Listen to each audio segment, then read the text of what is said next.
Morning, welcome to my channel Kavita lifestyle. আশা করছি তোমরা সবাই ভালো আছো, আমিও ভালো আছি। তো নতুন একটা ভিডিওতে তোমাদেরকে স্বাগত জানাই। তো সকালবেলায় এই যে দেখো শরবত করতে বসে পড়েছি। সকালবেলা প্রত্যেক দিনের একটাই রুটিন যে শরবত করা। তো হাজব্যান্ড নুন লেবু জল খেয়ে চলে গেছে, তো এটা আমার আর শ্বশুরমশাই খাবে আর ছেলে খাবে। গ্রিন কাপটাই ছেলের জন্য করছি, আর কাঁচের গ্লাসটাতে আমি আজকে একটু বেশি করে বাতাসা দিলাম, কারণ ভালো একটাতেই দুজনের জন্য ভিজে নিই, যখন খাবে তখন দুটো গ্লাসে আবার ভাগ করে নিয়ে একটু জল মিশিয়ে দেবো, হয়ে যাবে। তো ওই জন্য এটাতে একটু বেশি করে ভুষি দিয়েছি। তো এটাকে এখন গুলিয়ে রেখে দেবো, ভিজিয়ে একটুক্ষণ রেখে দিলে ভালোভাবে ভিজে যাবে, তখন সবারটা খেতে ভালো লাগবে। আর ছেলেও এখনও ঘুম থেকে ওঠেনি। আর এই যে আমি এখন রান্না বসাবো বলে একটু মুগের ডাল নিয়ে নিচ্ছি। তো এখন সকাল 6:30 বাজে। আজকে খুবই তাড়াতাড়ি আমি রান্নাটা বসিয়ে দিচ্ছি, কারণ হাজব্যান্ড একটু কলকাতা যাবে, ওদের স্কুলের কিনতে যাবে আর কি, ওই জন্য কাজ আছে।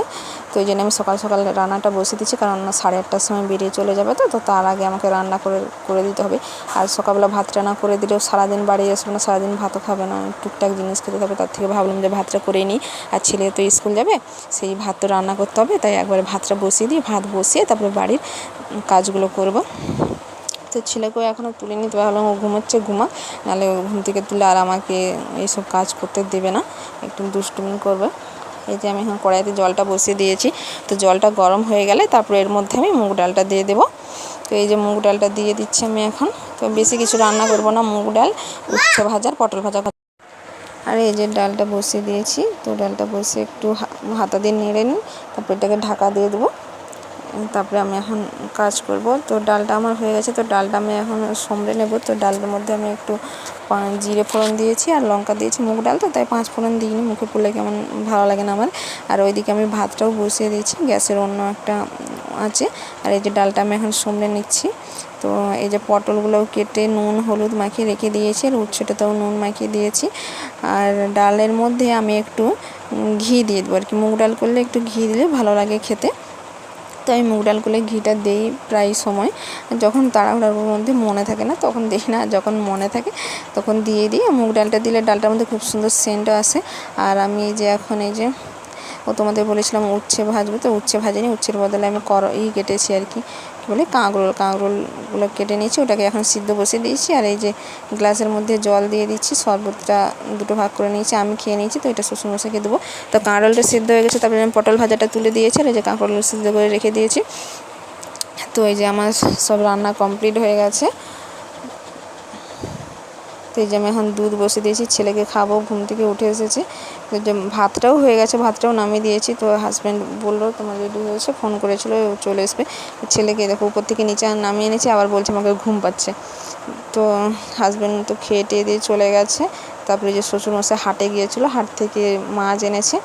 তো বললো যে আমি আগে হাটটা করে চলেছি, তারপরে দাদুভাইকে স্কুলে দিয়ে সঙ্গে তাহলেই চলে যাও, বেকার যখন দেরি করে যাবে 10টার সময় ছেলেকে নিয়ে স্কুল, তখন হাটে আর কিছু থাকবে না। তো এখানে যে একটু অল্প করে মাছ নিয়ে এসেছে, পোনা মাছ, এটাকে ভেজে ছেলেকে ভাত খাইয়ে আগে স্কুল পাঠিয়ে দেবো, বাকিটা তারপরে আমাদের জন্য ভেজে নেব।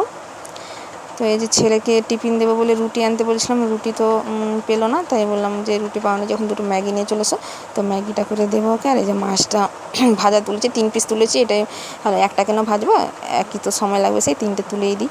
তো ওকে মাছটা ভাজা হয়ে গেলে ওকে ভাত খেয়ে স্কুল পাঠিয়ে দেবো। তারপর আমরাও আর মাছের কিছু করবো না, ভাজাটাই রেখে দেবো, ভাজা দিয়ে আমরাও খেয়ে নেবো। তো এই যে আজকে ছেলের স্কুল যাওয়ার গাড়ি হচ্ছে যে সাইকেল, ওর দাদুর সাথে আজকে সাইকেলে যাবে। আর আমার ছেলে না পেছনে বসতে পারে না, আসলে ভয় করে, ওর সাইকেলের ভিতরে পা ঢুকে গিয়েছিলো, তো সেই থেকেও ভয় করে আর কি, সাইকেলের পেছনে বসে না, তো সাইকেলে খাঁচাতেই যায়। ওর দাদু আজকে দিয়ে এসেছে, নাহলে ওর বাবার সাথে যাবে। তো ছেলে তো স্কুল চলে গেছে। তো আমি যে এখানে ভাত নিয়ে বসে পড়েছি, ভাত, একটু চানাচুর আর একটু মাছ ভাজা, 2টো পটল ভাজা নিয়েছি, আর পেঁয়াজ ভাজা, কারণ আগের দিন রাতে ভাত এনে দিয়েছিলাম, ভাত বেশি হয়ে গেছে, তো ভাবলাম ভাতগুলো ফেলে দেবো, এত সুন্দর চালের ভাত, তো ভাবলাম যে আমি খেয়েই নিই। তো এই যে রাত্রে ছেলে স্কুল থেকে এসে ঘুমিয়ে পড়েছিল, ঘুম থেকে উঠে যে মুড়ি খেতে বসেছে, এখন মুড়ি নিয়েছে আর ক্যারট আর পেঁয়াজ। আর আমি এই যে একটা বাদামের প্যাকেট নিয়ে বসেছি, হাজব্যান্ড কলকাতা গিয়েছিলো, আসার সময় এটা এনেছে আমার জন্য। তো ছেলে বলছে দাও আমি খাবো, তো বললাম তুমি খাও, আমাকে একটু দাও, তুমি খেয়ে নাও। তো খেয়ে নিয়ে পড়তে বসেছিলো, ওকে পড়ে উঠে তারপরে যে রাতে রান্না করবে বলে আলু, কুঁদরি, গাজর আর বিট কেটে নিয়েছি, এগুলো সব ভেজে নেব, ভেজে আর রুটি করবো। আর যে রুটির জন্য আটাও নিয়ে নিয়েছি, আটা মাখাবো। বেশি কিছু করবো না। তো ছেলে বললো আমি লম্বা লম্বা আলু ভাজা আর রুটি খাবো, তো ভাবলাম যে ঘরে তো অনেক কিছু আছে, তাই এগুলোই ভেজে নিই একসঙ্গে। তো এর মধ্যে আমি একটু সাদা তিল দিলাম আর একটু চাট মশলা, একটু সয়া সস দিয়ে নামিয়ে নেব, তারপরে রুটিগুলো করে নেব। তো এই যে সয়া সসটা এখন দিয়ে দিচ্ছি। তো বাড়িতে টমেটো সস নেই, তাই ভাবলাম সয়া সসটা দিয়ে দিই। আর এই যে একটু জিরা গুঁড়া দিয়ে দিচ্ছি। তো চলো আজকের মতন ভিডিওটা এই পর্যন্ত। ভিডিওটি ভালো লাগলে লাইক করো, শেয়ার করো, কমেন্ট করো। আর যারা আমার চ্যানেলে ভিডিওটি নতুন দেখছো তারা আমার চ্যানেলটিকে সাবস্ক্রাইব করে দিও। আর যারা ফেসবুক পেজে দেখছো ভিডিওটি তারা আমার পেজটিকে ফলো করে দিও। ফলো করে একটা লাইক দিয়ে আমার পাশে থেকো।